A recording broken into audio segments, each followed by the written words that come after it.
हाँ जी दोस्तों, अक्सर मुझसे एक सवाल पूछा जाता है बच्चों की ओर से भी और वैसे भी बीच बीच में भी कि हम दिमाग को कैसे कंट्रोल करें। दिमाग जो है वो हमारे काबू में नहीं आता। हम पढ़ना चाहते हैं, पढ़ नहीं पाते, खेलने भाग जाते हैं। हम वो काम करना चाहते हैं, वो नहीं कर पाते। हम नौकरी के लिए एग्ज़ाम निकालना चाहते हैं, एग्ज़ाम नहीं निकाल पाते। हम ये काम करना चाहते हैं, फिर हमारा दिमाग उधर की ओर चला जाता है, हम दिमाग उधर की ओर चला जाते हैं। हमारा दिमाग ये, हमारा दिमाग वो, हमारा दिमाग दिमाग दिमाग।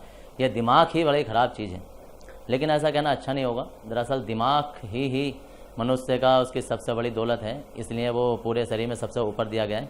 वरना देखना कि और सारी चीज़ें जो वो दिमाग से सब नीचे ही हैं और दिमाग सबसे ऊपर है। वरना जानवरों में इंसान में यही अंतर होता है। जानवरों का दिमाग जो होता है वो उनके स्ट्रेट लाइन में होता है, मतलब जहाँ उनका शरीर होता है, जहाँ उनका पेट होता है, वहीं उनके उसी रेखा में उनका दिमाग भी होता है। लेकिन मनुष्य का दिमाग खाने से पहले है, ऊपर है। तो इसलिए दिमाग बहुत बड़ी चीज़ है, इसलिए मनुष्य के लिए वो ऊपर दिया गया ताकि वो सब चीज़ों को कंट्रोल कर सके। अब बात आती है दिमाग सब चीज़ों को कंट्रोल कर सकता है, तो दिमाग को कौन करेगा कंट्रोल? वो करेंगे हम। कैसे? वो छोटी छोटी टिप्स हैं, आज हम उन्हीं के बारे में थोड़ी सी बात करने वाले हैं कि दिमाग को कैसे कंट्रोल किया जाए। बच्चों की अक्सर शिकायत रहती है कि हम ये पढ़ना चाहते हैं, याद करते हैं, होता नहीं है। याद करना चाहते हैं, भूल जाते हैं। आपको कैसे याद रह जाता है? आपने कैसे पढ़ाई कर ली, आपने ये कैसे, आप कैसे, मतलब और दूसरे बच्चों से भी तुलना करते हैं वो कि यार वो बच्चा इतना होशियार कैसे, मैं क्यों नहीं, वो बच्चा पढ़ लेता, मैं नहीं पढ़ पाता। यार हो सकता है मैं बुद्धू हूँ, ये हो सकता है मेरा दिमाग कम हो। दरअसल ये माइंड की गलतफहमी होती है। दिमाग किसी में कम नहीं होता है, जितना दिमाग उसके पास होता है उतना ही उसके पास होता है। शर्त होती है उसे यूज़ करने की। कार होती है, कोई बहुत स्पीड से चला लेता है, कोई धीरे चला लेता है, तो और कोई चला भी नहीं पाता है। सेम ऐसे ही दिमाग है, कुछ ज़्यादा तेज़ चला लेते हैं, कुछ कम चला लेते हैं, लेकिन होता सबके पास बराबर है।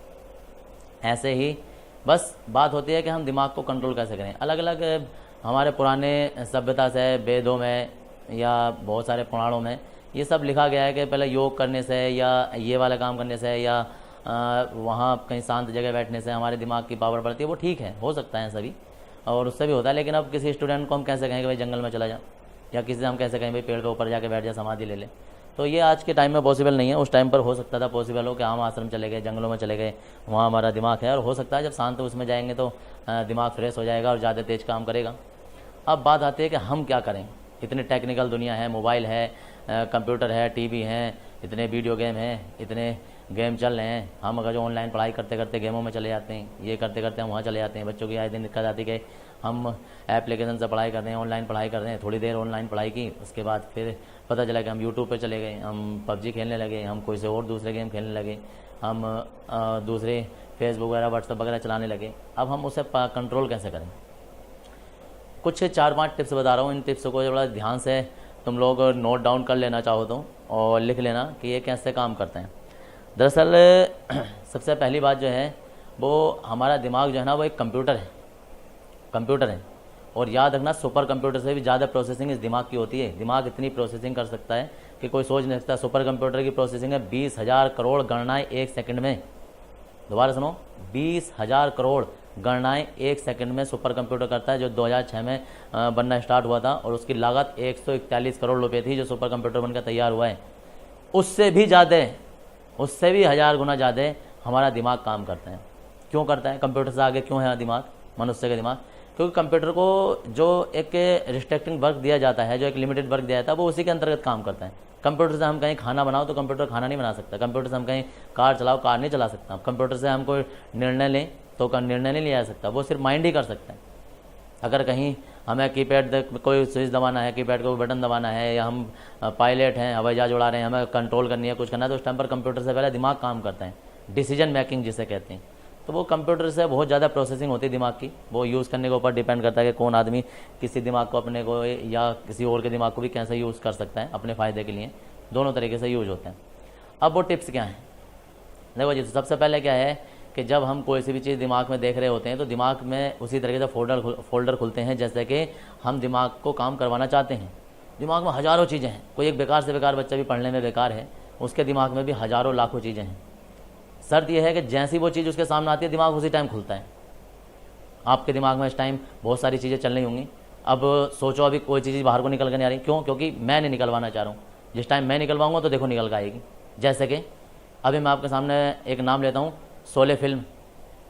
फटाक से सबके दिमाग में शोले फिल्म खुल जाएगी। अब जैसे मैं बोलूँगा कि भाई शोले फिल्म में कौन कौन हीरो, अब जितने लोग भी ये वीडियो देख रहे हैं ना चाहते हुए भी वो जितने भी कोशिश कर लें कि हम शोले फिल्म में नाम ना सोचें, लेकिन उनके दिमाग में फिर भी आ गए, यहाँ वो मुंह से बोलें या ना बोलें। क्यों? क्योंकि उनकी मर्जी चली नहीं, दिमाग ने बाहर फोल्डर अपने निकाल के फ्लॉपी और ये सामने रख दी, लो भाई साहब ये थे। क्यों? क्योंकि उसने पहले से ही दिमाग ने पहले ही नोट डाउन कर रखा है, अपने अंदर स्टोर कर रखा है। अभी मैं बोल दूँ भारत की राजधानी क्या है, मत बताओ मुझे, लेकिन तुम्हारे दिमाग ने आंसर दे दिया अंदर ही अंदर, यानी उसमें अंदर से फोल्डर खुला और फोल्डर से आंसर बाहर निकल कर आ गया है। अभी बोलने लाल किला कहाँ है, फटाक से आंसर मिल गया। अब तुम मुंह से बोलो या ना बोलो, आंसर तो तुम्हारे दिमाग से बाहर आ गया। यही चीज़ है कि बच्चे बहुत सारे कहते हैं कि भाई हमें ये क्वेश्चन याद नहीं हो रहा है, ये अभिज्ञाएं याद नहीं हो रही है, ये सूत्र याद नहीं हो रहा है, ये सवाल हमें पता नहीं चल पा रहा है। तो दरअसल होता क्या है, होता यह है कि पहले वो उसे अपने दिमाग के अंदर डालते नहीं है। एक होता माइंड, एक होता सब क्वेश्चन माइंड। सब क्वेश्चन माइंड, ये सब क्वेश्चन माइंड जो होता है इसमें चीज़ें स्टोर होती हैं।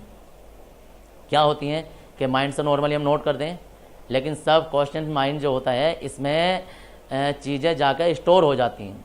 स्टोर हो गए वो जब कभी भी हमें ज़रूरत पड़ती है वो चीज़ें तभी बाहर निकल आती हैं। क्या निकल आती हैं कि जैसे अभी मैंने लाल किले की बात की, ताजमहल की जैसे हम बात कर लें या शोले फिल्म की बात कर लें, तो वो ये सब उसी दिमाग से निकल आती हैं जहाँ जाकर वो स्थायी रूप से स्टोर हो जाती हैं। अब ये तो बहुत सारी चीज़ें हैं, लेकिन इसका हम यूज़ कैसे करें, कंट्रोल कैसे करें। तो कंट्रोलिंग पावर में एक तो वही है, जो चीज़ हमारे सामने आ रही है हम फटाक से उसी टाइम हमारा दिमाग उसे खुल जा रहा है, लेकिन शर्त यह है कि उस चीज़ को किसी चीज़ सहारे के साथ, किसी ट्रिक के साथ नोट किया जाए। वो ट्रिक के लिए कभी अलग से वीडियो बनाया जाएगा कि कोई सी भी चीज़ ट्रिक के साथ दिमाग में कैसे डाली जाए, लेकिन फ़िलहाल अभी कि उसे किसी ट्रिक के साथ किसी चीज़ को स्टोर कर लिया जाए। अब स्टोर तो कर लिया, अब बात आती है दिमाग को कंट्रोल कैसे करें। तो कंट्रोल के लिए एक छोटा सा आइडिया होता है, तुम आज से ही उसे अप्लाई करना स्टार्ट कर दो और सोचो कि तुम जैसे कभी कोचिंग जा रहे हो या कहीं किसी शहर जा रहे हो या अपने स्कूल जा रहे हो, सोचो 5 किलोमीटर का रास्ता है, 5 किलोमीटर का रास्ता है या 4 किलोमीटर का रास्ता है, तुम घर से स्कूल के लिए चलने स्टार्ट हो गए। अब जब से घर से स्कूल के लिए तुम जब चलने स्टार्ट हो गए तो दिमाग में एक बात घर से ठान लो कि भाई 10 मिनट का हमारा रास्ता है, इस रास्ते में ना मैं लेफ़्ट साइड देखूंगा ना मैं राइट साइड देखूंगा, मैं फिर वो सीधे सीधे देखता जाऊंगा। खंबे पे भी अगर जो बोर्ड लगा होगा ना तो मैं उससे पढ़ूंगा नहीं। आज मैंने ये कसम खाई है, सिर्फ 10 मिनट के लिए, ज़्यादा दूर नहीं, सिर्फ 10 मिनट के लिए तुम ये कसम खाओ।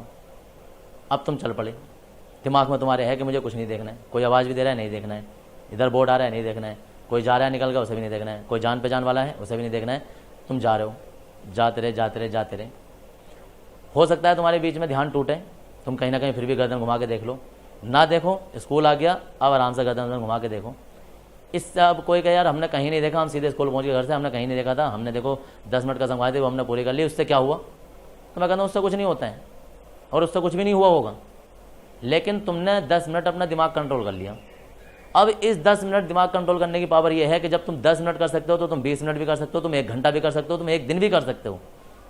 क्या फ़ायदा हुआ इससे कि तुम अपने दिमाग को अब अपने हिसाब से चला सकते हो। अगर तुम ये 10 मिनट कर सकते हो तो इसका मतलब आधा घंटा भी कर सकते हो, 1 घंटा भी कर सकते हो। दिमाग को कंट्रोल करने की बात है कि अगर तुमने ये कसम खा ली कि आज मुझे इधर उधर नहीं देखना था, इसका मतलब तुमने अपने दिमाग को कंट्रोल कर लिया और तुमने नहीं देखा, और बीच में अगर जो तुमने देखा तो इसका मतलब तुम 5 मिनट में अपने दिमाग को कंट्रोल नहीं कर पा रहे हो। इसके लिए तुम्हें एक दूसरा मेथड अपनाना पड़ेगा। हो सकता है तुम थोड़ी देर सुबह सुबह ध्यान धारणा समाधि वगैरह में थोड़ी लिया करो, या कुछ लोग ऐसे बोल देते हैं कि कभी एकांत में 5-6 मिनट या 2-4 मिनट जो है वो मोमबत्ती जलाकर, जो मोमबत्ती होती है उसके लो को थोड़ा ध्यान से देखो, उससे दिमाग की कंसंट्रेशन पावर बढ़ती है। कंसंट्रेशन पावर जब बढ़ती है तो दिमाग एकाग्र होना स्टार्ट हो जाता है और वहाँ भी कंट्रोल होता है। और बहुत सारे तरीके होते हैं, कुछ देर किसी चीज़ के बारे में, एक ही चीज़ के बारे में सोचो, उस पर फिर विचार करो, या उससे जैसा होता है कि जब भी मैंने बताया था कि भाई उसे नहीं देखना, तो ये काम घर पे भी कर सकते हो कि आज 5 मिनट में इसी चीज़ को देखता रहूँगा, आज 10 मिनट मुझे यही करना है। और तो और तुम सिर्फ ये कसम भी खा सकते हो कि आज मुझे 2 घंटे अपना मोबाइल देखना नहीं है, चाहे इसमें घंटी बजे, चाहे इसमें मैसेज आए, चाहे इसमें बम फूट जाए, मुझे इसमें नहीं देखना है इसे। इससे क्या होगा? मैं कहूँगा कुछ नहीं होगा, लेकिन इससे तुम्हारा दिमाग कंट्रोल होने की पावर तुम्हारे अंदर विकसित होनी स्टार्ट हो जाएगी। जो लोग ये कहते हैं कि भाई मुझे याद नहीं हो रहा, मुझे ये नहीं हो रहा, मुझे वो नहीं हो रहा है, इससे क्या होता है कि जो हमारी 5 ज्ञान इंद्रियां हैं वो मजबूत होती हैं, दिमाग स्थायी होता है, जो भी चीज़ पढ़ेंगे फटाक से जाएगी, याद रहेगी, लंबे समय तक याद रहेगी, दिमाग में लंबे समय तक स्टोर रहेगी। जब भी वो चीज़ हमारे सामने आएगी फटाक से हमें बहुत सारे फोल्डर दिमाग में खुल जाएंगे। जैसे कि हमारे कोई रिश्तेदार होते हैं, रिलेशन होते हैं, अभी तक हमें कोई रिश्तेदार का नहीं पता, लेकिन जैसे वो रिश्तेदार हमारे सामने आते हैं या कोई जानकार के दोस्त हमारे सामने आते हैं, वो चीज़ें, वो फटाक से उसका नाम पता, एड्रेस वैड्रेस, उसके दादा परदादा तक के नाम हमें याद आ जाते हैं, उसके और रिलेशन वाले भी कि कहाँ का रहने वाला क्या है कि दिमाग ने स्कैन किया उसका चेहरा, दिमाग ने स्कैन किया, कोशिकाओं ने दिमाग तक संदेश पहुँचाया, संदेश ने वो फोल्डर खोले और फोल्डर खोल के दिमाग के सामने आ गए, तुम्हें सब पता चल गया। तो ये 3-4 टिप्स हैं तुम्हारे पास कि कहीं जाते समय कंट्रोल करके देखो कि तुम कितना कंट्रोल कर सकते हो। किसी मोमबत्ती जलाकर लोगों के सामने तुम बैठ सकते हो, दिमाग को एकाग्र करके सुबह सुबह ध्यान लगा सकते हो, धारणा लगा सकते हो, समाधि ले सकते हो थोड़ी देर के लिए, वो सब छोटी बहुत पुराने पुराणों की बातें हैं, ये भी कर सकते हो तुम घर पर एकांत में। कुछ योग वगैरह कर सकते हो, कुछ शांत पर रह के अपने जहाँ तुम बैठे हो, जहाँ सोते हो, वहाँ से तुम ये देख सकते हो कि मैं आज घंटे को ही देखता रहूँगा 5 मिनट, आज मैं टीवी नहीं चलाऊँगा, आज 1 घंटा मैं मोबाइल को छूँगा ही नहीं। मतलब जो भी कसम खाओ वो अपने आप से खाओ, किसी पड़ोसी से नहीं खानी है। ये मत करना कि मुझे उसे जाकर मारना है, वो नहीं है। तुम्हें जो भी करना है वो सिर्फ अपने लिए करना है और अपने लिए ही कसम खानी है। जो भी करना है वो अपने लिए करो, और उससे होगा क्या, उससे जो भी होना वो तुम्हारा ही होगा, किसी पड़ोसी को फ़ायदा नहीं होने जाना, किसी तुम्हारे फ्रेंड को या किसी रिश्तेदार को फ़ायदा नहीं होगा। जितना भी फ़ायदा होना है वो सिर्फ तुम्हें ही होगा। तो आज के लिए मैं सिर्फ बच्चों से या जो भी बड़े हैं, जो भी इस वीडियो को देख रहे हैं, मैं उनसे सिर्फ यही कहना चाहता हूँ कि जितने भी तुम दिमाग को कंट्रोल करना सीखोगे, जितना ज़्यादा उतनी ही अपनी ज़िंदगी में सक्सेस होगे, उतनी जल्दी शीघ्र सक्सेस हो जाओगे और उतनी ही जल्दी डिसीजन मेकिंग ले पाओगे। किसी भी हार्ड से हार्ड परिस्थिति में तुम उसे फटाक से निकल कर बाहर खड़े हो जाओगे। कोई विपरीत परिस्थिति तुम्हारे घर में आ जाए, बाहर कहीं मिल जाए, तो ये दिमाग की पावर होगी कि उस सोल्यूशन को, समाधान को मिनटों में तुम हल कर सकते हो। जब दूसरे लोग सोच रहे होंगे ना, उस टाइम पर तुम आंसर दे चुके होगे। ये कुछ 4-5 टिप्स अपना कर, ज़्यादा कोई बड़े टिप्स नहीं है, तुम रियल लाइफ में अपना सकते हो इन्हें, और इससे तुम्हारी दिमाग की पावर भी बढ़ेगी और जो भी ज्ञान तुम सीखोगे, जो भी ज्ञान लोगे, वो स्थायी ज्ञान प्राप्त होगा और ज़िंदगी भर रहेगा। मैं तुम्हें इसी तरीके से आने वाले और टाइम पर भी और अच्छे अच्छे विषयों पर, जैसे जैसे बच्चे मुझे कुछ चीज़ बताते रहते हैं, उन्हीं पर मैं मोटिवेट करता रहूँगा। कौन से तुम्हारी काउंसलिंग वगैरह करते रहेंगे, गाइडेंस वगैरह तुम्हारी चलती रहेगी। मोटिवेशनल एंड कंसल्टेशन हमारा ये काउंसलर चैनल है, इसे आप सब्सक्राइब कर सकते हो। अगर तुम्हें वीडियो अच्छा लगा है तो मैं कोई फोर्स नहीं करते हैं कि साहब आपको सब्सक्राइब ही करना है। अगर कोई इन्फॉर्मेशन वीडियो आपको लगी है कि यहाँ ऐसी चीज़ें हमारे लिए काम की हो सकती हैं या और आने वाले टाइम में भी हमारे लिए यहाँ अच्छी अच्छी वीडियो मिल सकती हैं, तो आप चैनल को सब्सक्राइब करो, लाइक भी करो वीडियो अच्छी लगी है तो, और अगर किसी और के लिए फ़ायदेमंद हो सकती है तो इसे शेयर भी करो। जहाँ जहाँ तुम व्हाट्सएप पे, फेसबुक पे या जिस भी माध्यम से तुम शेयर कर सकते हो, इसे शेयर भी करो। और ऐसी वीडियो तुम्हारे लिए ये कपिल सर चैनल पर आती रहेंगी, और इस चैनल को लाइक करो और वीडियो शेयर करो। थैंक यू एंड धन्यवाद।